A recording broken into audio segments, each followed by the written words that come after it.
Sir, pakitulungan po ako sa lupa namin sir. Sila ni sir. Yung rindero po sir. Dito. So, sir. Yung mangyari sir. Kukunin niyo kung saan na. Sir, kukunin niyo lang side na sir. Bago pa ganyan. Yan, pukusin nila kunin niyo side na yun sir. Sir, nag-usap pa ako sa inyo sir. Bisa diretso po yung lupa doon. Hanggang doon sa may nyug na yun sir. Parang ano na yun sir. Parang gitna ng nyug na yun sir. Doon sir. Gusto pilang mangyari sir. Bawasan sir. Pag ganun. Itong area na sir. Gusto nilang kunin itong area na to sir. Hanggang doon sa nyug. Dito rin naman sir. Gusto po nilang kunin yun sir. Sir, nakikiusap ako sa sir. Tulungan po sa problema. Saka dito po sa side na to sir. Yung side yung sa kabila na yun sir.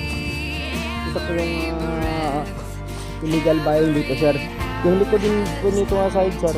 Ito po yung ito yung 5 luti na magkapatid sir. Na illegal buying din po sir.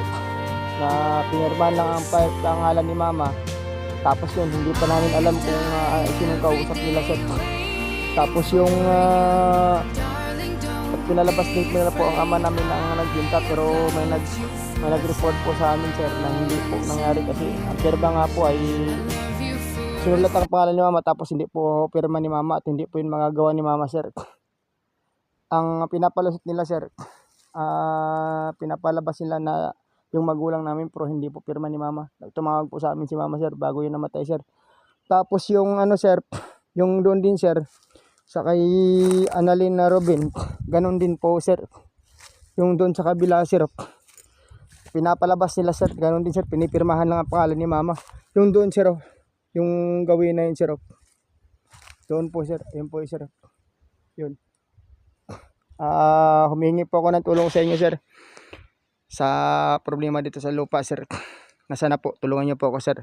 Sa kaso sir at ano ng surveyor sir kasi mahal kasi po ang gagastos ng survey sir. Nakikiusap po ako sa Rapitol po. Ay sir, hindi po to sir content sir, seryoso po to sir. Sana sir matulungan niyo po ako sir. Magandang salamat po Senador Idol.